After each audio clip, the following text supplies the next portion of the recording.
Hi, and today I'm going to be reading the third chapter of The School for Good and Evil. Where are we? Oh, and there's a picture. 3. The Great Mistake. Sophie opened her eyes to find herself floating in a foul-smelling moat, filled to the brim with thick black sludge. A gloomy wall of fog flanked her on all sides. She tried to stand, but her feet couldn't find bottom, and she sank. Sludge flooded her nose and burnt her throat. Choking for breath, she found something to grasp, and saw it was the carcass of a half-eaten goat. She gasped and tried to swim away, but couldn't see an inch in front of her face. Screams echoed above, and Sophie looked up. Streaks of motion. Then up. That's the picture.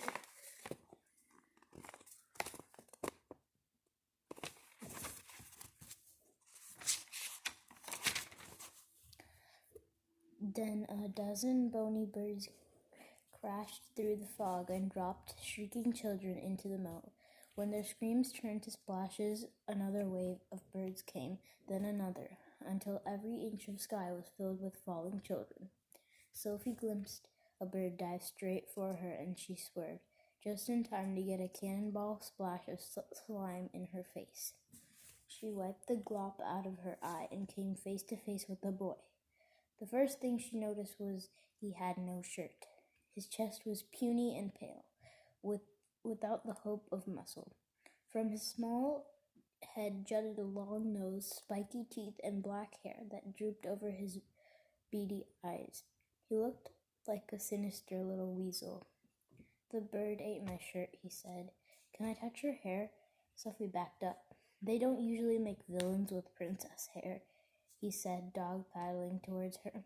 Sophie searched desperately for a weapon, a stick, a stone,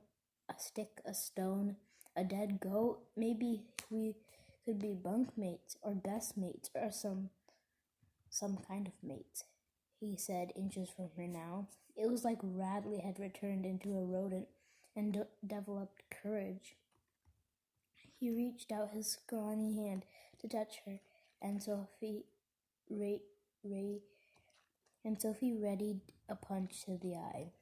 When a screaming child dropped between them, Sophie took off in the opposite direction, and by the time she glanced back, Weasel Boy was gone. Through the fog, Sophie could see shadows of children treading through floating bags and trunks, hunting for their luggage.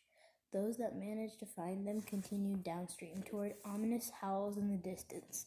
Sophie followed these floating silhouettes until the fog cleared to reveal the shore, where a pack of wolves, standing on 2 feet, in blood-red soldier jackets and black leather breeches, snapped riding whips to herd students into line.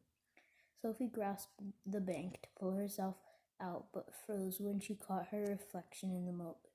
Her dress was buried beneath sludge and yolk. Her face shined with stinky black grime, and her hair was home to a family of earthworms. She choked for breath. "Help! I'm in the wrong A wolf yanked her out and kicked her into line. She opened her mouth to protest, but saw Weasel Boy swimming towards her, yelping, "Wait for me!" Quickly, Sophie joined the line of shadowed children, dragging their trunks through the fog. If any dawdled, a wolf delivered a swift crack, so she kept anxious pace, all the while whipping her dress, picking out worms, and mooring her perfectly packed bags far, far away. The tower gates were made of iron spikes, crisscrossed with barbed wire. Nearing them, she saw it wasn't wire at all, but a sea of black vipers that darted and hissed in her direction. With a squeak, Sophie scampered through and looked back at rusted words over the gates, held beneath 2 carved black swans. School for Evil, Edification and Propagation of Sin. Ahead, the school tower rose like a winged demon. The main tower, built of pockmarked black stone, unfurled through smoky clouds like a hulking torso. From the sides of the main tower jutted two thick, crooked spires, dripping with veiny red creepers like bleeding wings. The wolves drove the children towards the mouth of the main tower, a long, serrated tunnel shaped like a crocodile snout. Sophie felt chills as the tunnel grew narrower and narrower until she could barely see the child in front of her. She squeezed between two jagged stones and found herself in a leaky foyer that smelled of rotten fish. Demonic gargoyles pitched down from stone rafters, lit torches in their jaws. An iron statue of a bald, toothless hag brandishing an apple smoldered in the menacing light. Along the wall, a crumbly column had an enormous black letter N painted on it, decorated with wicked-faced imps, trolls, and harpies climbing up and down it like a tree. There was a blood-red E on the next column, embellished with swinging giants and goblins.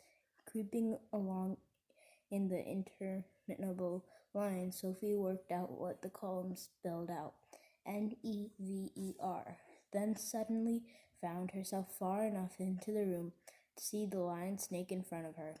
For the first time, she had a clear view of the other students and almost fainted. One girl had a hideous overbite, wispy patches of hair, and one eye instead of two, right in the middle of her forehead. Another boy was like a mound of dough, with his bulging belly, bald head, and swollen limbs. A tall, sneering girl trudged ahead with sickly green skin. The boy in front of her had so much hair all over him he could have been an ape. They all looked about her age, but the similarities ended there. Here was a mass of the miserable, with misshapen bodies, repulsive faces, and the cruelest expressions she'd ever seen. As if looking for something to hate, one by one their eyes fell on Sophie, and they found what they were looking for: the petrified princess in glass slippers and golden curls, the red rose among thorns. On the other side of the moat, Agatha had nearly killed a fairy. She had woken under red and yellow lilies that appeared to be having an animated conversation. Agatha was sure she was the subject, for the lilies gestured brusquely at her with their leaves and buds. But then the matter seemed settled, and the flowers hunched like fussing grandmothers and wrapped their stems around her wrists. With a tug, they yanked her to her feet, and Agatha gazed out at a field of girls, blooming gorgeously around a shimmering lake. She couldn't believe what she was seeing. The girls grew right from the earth. First heads poked through soft dirt, then necks, then chests, then up and up until they stretched their arms into fluffy blue sky and planted delicate slippers upon the ground. But it wasn't the sight of sprouting girls that unnerved Agatha most. It was these girls looked nothing like her. Their faces, some fair, some dark, were flawless and glowed with health. They had shiny waterfalls of hair, ironed and curled like dolls, and they wore downy dresses of peach, yellow, and white, like a fresh batch of Easter eggs. Some fell on the shorter side, others were willowy and tall, but all flaunted tiny waists, slim legs, and slight shoulders. As the field flourished with new students, a team of 3 glitter-winged fairies awaited each one, chiming and clink and tinkling. They dusted the girls of dirt, poured them cups of honeybush tea, and tended to their trunks, which had sprung from the ground with their owners. Where exactly these beauties were coming from, Agatha had the faintest idea. All she wanted was a dour or disheveled one to poke through so she wouldn't feel so out of place. But it was an endless bloom of Sophie's, who had everything she didn't. A familiar shame clawed at her stomach. She needed a hole to climb down, a graveyard to hide in, something to make them all go away. That's when the fairy bit her. What the? Agatha tried to shake the jingling thing off her hand, but it flew and bit her neck, then her bottom. Other fairies tried to subdue the rogue as she yowled, but it bit them too, and attacked Agatha again. Incensed, she tried to catch the fairy, but it moved lightning quick, so she hopped around uselessly while it bit her over and over until the fairy mistakenly flew into her mouth and she swallowed it. Agatha sighed in relief and looked up. 60 beautiful girls gaped at her. The cat in a nightingale's nest. Agatha felt a pinch in her throat and coughed out the fairy. To her surprise, it was a boy. In the distance, sweet bells rang out from the spectacular pink and blue glass castle across the lake. The teams of fairies all grabbed their girls by the shoulders, hoisted them into the air, and flew them across the lake towards the towers. Agatha saw her chance to escape, but before she could make a run for it, she felt herself lifted into the air by two girl fairies. As she flew away, she glanced back at the third, the fairy boy that had bitten her, who stayed firmly on the ground. He crossed his arms and shook his head, as if to say in no uncertain terms that there'd been a terrible mistake. When the fairies brought the girls down in front of the glass castle, they let go of their shoulders and let them proceed freely. But Agatha's two fairies held on and dragged her forward like a prisoner. Agatha looked back across the lake. Where's Sophie? The crystal water turned to slimy moat halfway across the lake. Gray fog obscured whatever lay on the opposite banks. If Agatha was to rescue her friend, she had to find a way to cross the moat. But first she needed to get away from these winged pests. She needed a diversion. Mirrored words arched over golden gates ahead. The school for good, enlightenment and enchantment. Agatha caught her reflection in the letters and turned away. She hated mirrors and avoided them at all costs. Pigs and dogs don't sit around looking at themselves, she thought. Moving forward, Agatha glanced up at the frosted castle doors, emblazoned with two white swans. But as the doors opened and fairies herded the girls into a tight mirrored corridor, the line came to a halt, and a group of girls circled her like sharks. They stared at her for a moment, as if expecting her to whip off her mask and reveal a princess underneath. Agatha tried to meet their stares, but instead met her own face reflected in the mirrors 1,000 times and instantly glued her eyes to the marble floor. A few fairies buzzed to get the mask moving, but most just perched on the girl's shoulders and watched. Finally, one of the girls stepped forward, with waist-length gold hair, succulent lips, and topaz eyes. She was so beautiful she didn't look real. "Hello, I'm Beatrix," she said sweetly. "I didn't catch your name." "That's because I never said it," said Agatha, eyes pinned to the ground. "Are you sure you're in the right place?" Beatrix said, even sweeter now. Agatha felt a word swim into her mind, a word she needed, but was still too foggy to see. Perhaps you just swam to the wrong school," smiled Beatrix. The word lit up in Agatha's head. Diversion. Agatha looked up into Beatrix's dazzling eyes. "This is a school for good, isn't it? The legendary school for beautiful and worthy girls destined to be princesses?" Oh, said Beatrix, lips pursed. So you're not lost. Or confused, said another with Arabian skin and jet black hair. Or blind, said a third with deep ruby curls. In that case, I'm sure you have your flower ground pass, Beatrix said. Agatha blinked. My what? Your ticket into the flower ground, said Beatrix. You know the way we all got here. Only officially accepted students have tickets into the flower ground. All the girls held up large golden tickets, flaunting their names in regal calligraphy, stamped with the schoolmaster's black and white swan seal. Oh, that flower ground pass, Agatha scoffed. She dug her hands into her pockets. Come close and I'll show you. The girls gathered suspiciously. Meanwhile, Agatha's hands fumbled for a diversion. Matches, coins, dried leaves, closer.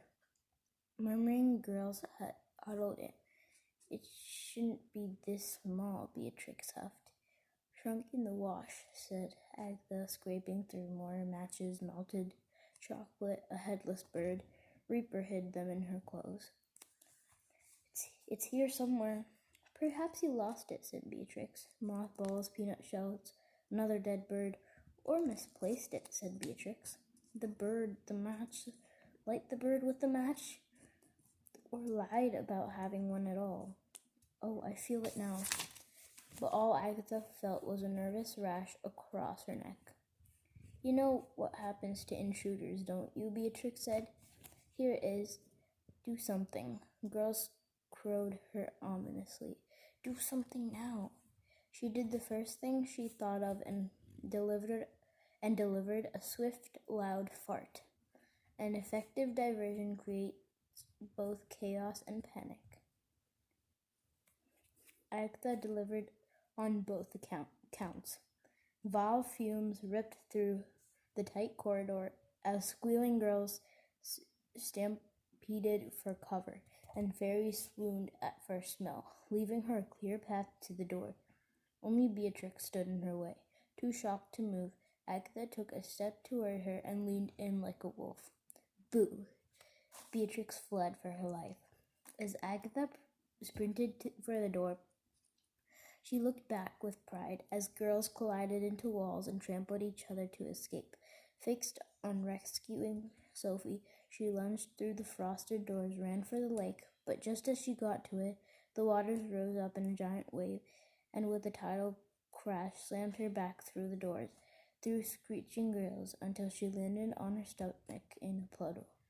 She staggered to her feet and froze.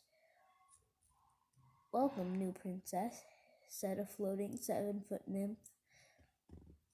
It moved aside to reveal a foyer so magnificent Agatha lost her breath. Welcome to the school for good.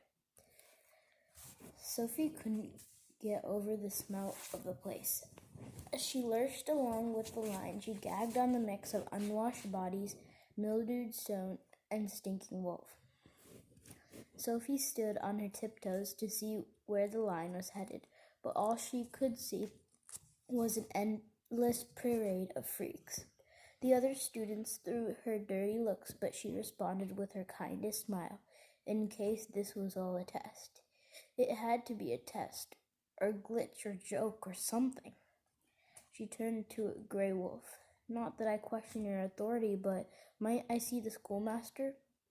I think the wolf roared, soaking her with spit. Sophie didn't press the point. She slumped with the line into a sunken anteroom, where 3 black crooked staircases twisted up in a perfect row. One carved with monsters said malice. Along the banister, the second etched with spiders said mischief, and the third with snakes read vice.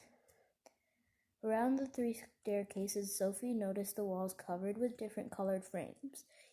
In each frame there was a portrait of a child next to a storybook painting of what the students became upon graduation.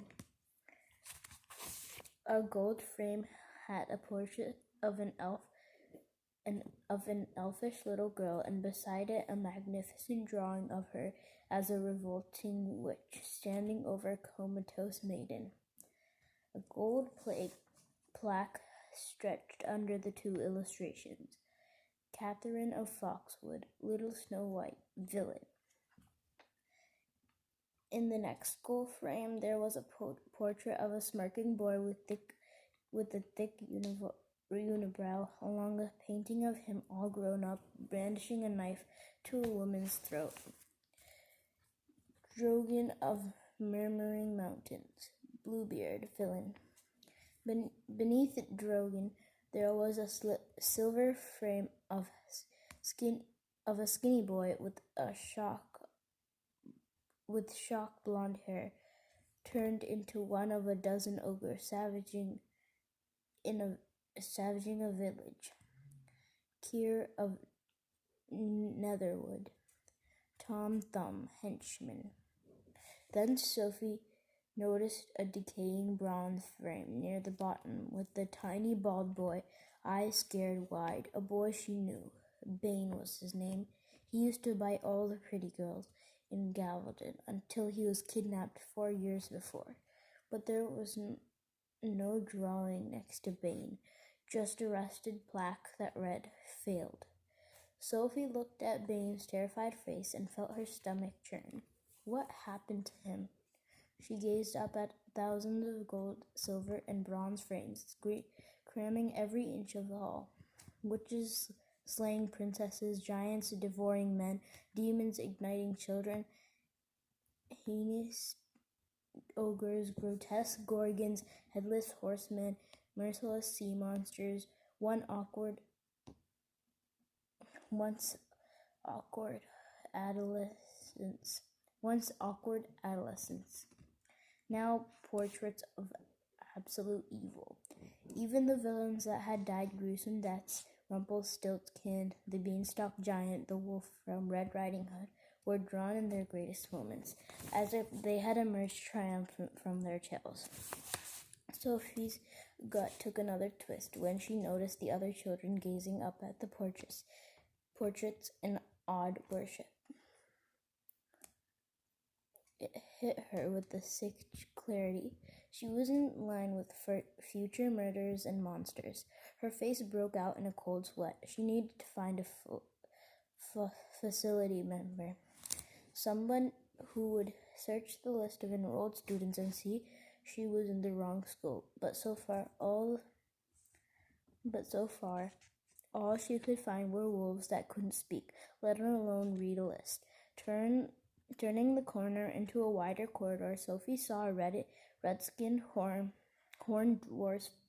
dwarf ahead on a towering stepladder, hammering more portraits into a bare wall. Her teeth clenched with hope as she inched towards him in line. As she plotted to get his attention, Sophie suddenly noticed the frames on this wall held familiar faces. There was the hoggish doughboy she had seen earlier, labeled Brone of Rochbriar. Next to him was a painting of the one-eyed, wispy-haired girl, Arachne of Foxwood. Sophie scanned the portraits of her classmates, awaiting their villainous transformations. Her eyes stopped on Weaselboy's, Hort of Bloodbrook. Hort. Sounds like a disease. She moved ahead in line, ready to cry to the dwarf. Then she saw the frame under his hammer. Her own face smiled back at her. With a shriek, Sophie bolted out of line, fumbled up the ladder, and snatched the portrait from the stunned dwarf's fingers. "No, I'm good," she shouted, but the dwarf snatched it back, and the two tussled over the portrait, kicking and clawing until Sophie had enough and gave him a slap. The dwarf screamed like a little girl and swung at her with his hammer. Sophie dodged it, but lost her balance, and the stepladder teetered and crashed between the walls, splaying out on rungs in midair. She looked down at snarling wolves and goggling students. "I need the schoolmaster," then lost her grip. Sliderclaw slid across the ladder and landed in a heap in front of the line. A dark-skinned hag with a massive boil on her cheek thrust a sheet of parchment into her hands. Sophie of Woods Beyond, Evil, First Year. Malice Tower, 66. Lesson. Session 1, Uglification. Professor Bilious Manley. 2, Henchman Training, Castor. 3, Curses and Death Traps, Lady Lessa. 4, History of Villainy, Professor August Sater. 5, Lunch. 6, Special Talents, Professor Sheba Sheeks. 7, Surviving Fairy Tales, Yuba the Gnome. Force Group 3. Sophie looked up dumbstruck. See you in class, which was beyond, the hag croaked. Before Sophie could respond, an ochre dumped a ribbon-tied sack of books in her hand. Best Villainous Monologues, Second Ed. Spells for Suffering, Year 1. The Novice's Guide of Kidnapping and Murder, Embracing Ugliness Inside and Out. How to Cook Children with New Recipes. The books were bad enough, but then Sophie saw the ribbon tying them was a live eel. She screamed and dropped the books before spotting satyr foisted musty black fabric. Before a spotted satyr foisted musty black fabric at her. Unfurling it, Sophie shrank from a dumpy, tattered tunic that sagged like shredded curtains. She gaped at the other girls, gleefully putting on the putrid uniform, combing through their books, preparing schedules. Sophie slowly looked down at her own foul black robes, then at her eel-slimed books and schedule, then at her smiling sweet portrait back on the wall. She ran for her life. Agatha knew she was in the wrong place, because even the faculty gave her confused looks. Together they lined the 4 spiral staircases of the cavernous glass foyer, 2 of them pink, 2 blue, showering confetti upon the students. The female professor wore different colored versions of the same slim high-necked dress with a glittering silver swan crest over the heart. Each had added a personal touch to the dress, whether inlaid crystals, beaded flowers, or even a tulle bow. The male professors, meanwhile, all wore bright, slim suits in a rainbow of hues, paired with matching vests, narrow ties, and colorful kerchiefs, tucked into pockets embroidered with the same silver swan. Agatha noticed immediately they were all more attractive than any adults she had ever seen. Even the older facility was elegant to the point of intimidation.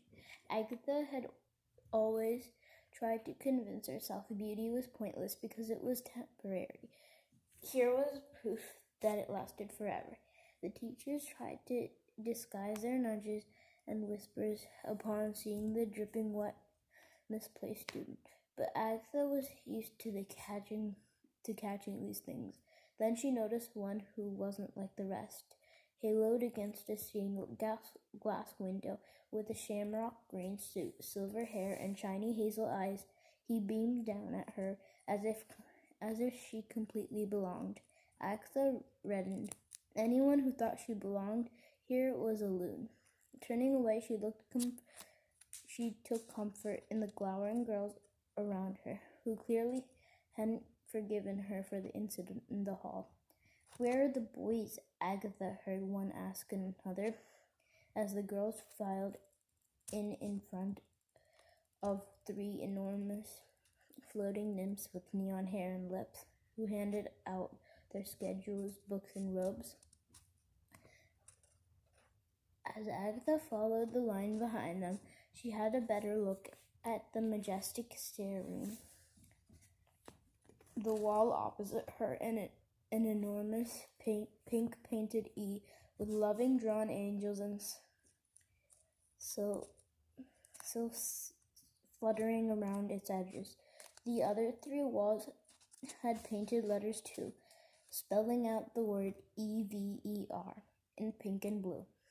The 4 spiral staircases was arranged symmetrically at the corners of each wall, lit by high stained glass windows. One of the 2 blue flights had honor tattooed upon its baluster, along with glass etchings of knights and kings, while the others read valor, decorated with blue reliefs of hunters and archers. The 2 pink glass staircases had purity and charity, emblazoned in gold, along with delicate phrases of sculpted maidens, princesses, and kindly animals. In the center of the room, alumni portraits blanketed a soaring crystal obelisk that reached from milky marble floor to domed sunroof. Higher up on the obelisk were gold-framed portraits of students who became princes. Portraits blanketed a soaring crystal that read princes and queens after graduation. In the middle were silver frames for those who found lesser fates as jaunty sidekicks, dutiful housewives, and fairy godmothers. And near the bottom of the pillar, flecked with dust, were bronze frames under achievers who had ended up footmen and servants. But regardless of whether they became a snow queen or a chimney sweep, Agatha saw the students shared the same beautiful faces, kind smiles, and soulful eyes. Here in the glass palace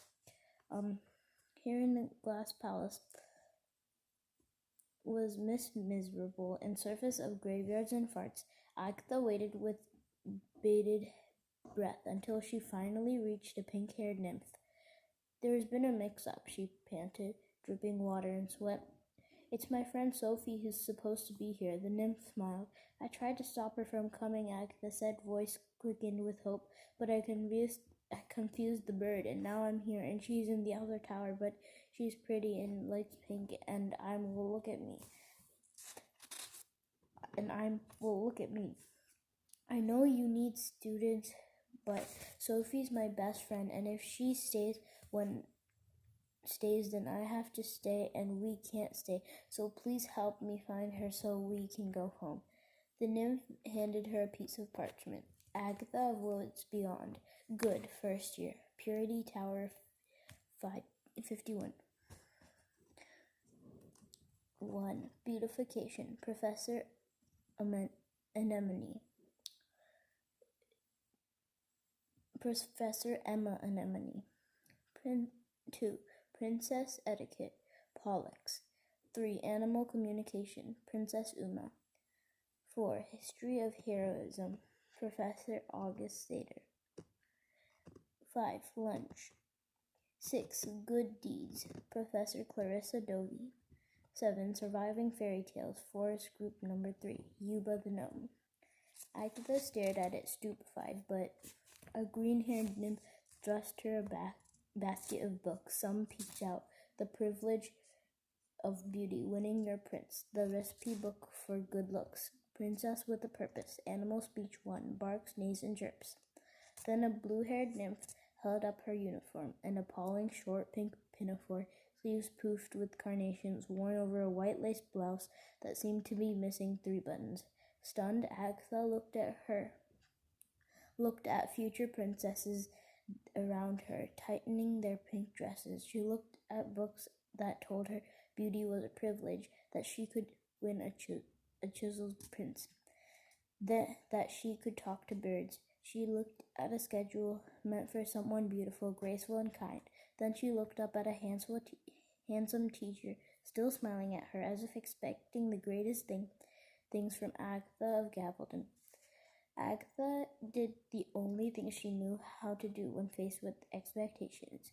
Up the blue honor staircase through sea green halls she ran, fairies jangling fiercely behind her, hurtling through halls, scrambling upstairs. She had no time to take in what she was seeing. Floors made of jade, classrooms made of candy, a library made of gold, until she reached this glass staircase and surged through a frosted glass door onto the tower roof. In front of her, the sun lit up a breathtaking open-air topiary of sculpted hedges. Before Agatha could even see what the sculptures were of, fairies smashed through the door, shooting sticky golden webs from their mouths and catch her. She dove to elude them, crawling like a bug through the colossal hedges. Finding her feet, she sprinted and leapt onto the tallest sculpture of a muscular prince, raising a sword high above a pond. He scaled the leafy sword to its prickling tip, kicking away She scaled the leafy sword so to its prickling tip, kicking away swarming fairies. But soon there were too many, and just as they spat their glittering nets, Agatha lost her grip and crashed into the water. When she opened her eyes, she was completely dry. The pond must have been a portal, because she was outside now in a crystal blue archway. Agatha looked up and froze. She was at the end of a narrow stone bridge and stretched through thick fog into the rotted tower across the lake. A bridge between the two schools. Tears stung her eyes. Sophie. She could save Sophie. Agatha squinted and saw Sophie running out of the fog. Sophie, arms outstretched, the two girls dashed across the bridge, crying each other's names. They slammed into an invisible barrier and ricocheted to the ground. Dazed by pain, Agatha watched in horror as wolves dragged Sophie by the hair back to evil. You don't understand, Sophie screamed, watching fairies snare Agatha. It's all a mistake. There are no mistakes, a wolf growled. They could speak, after all.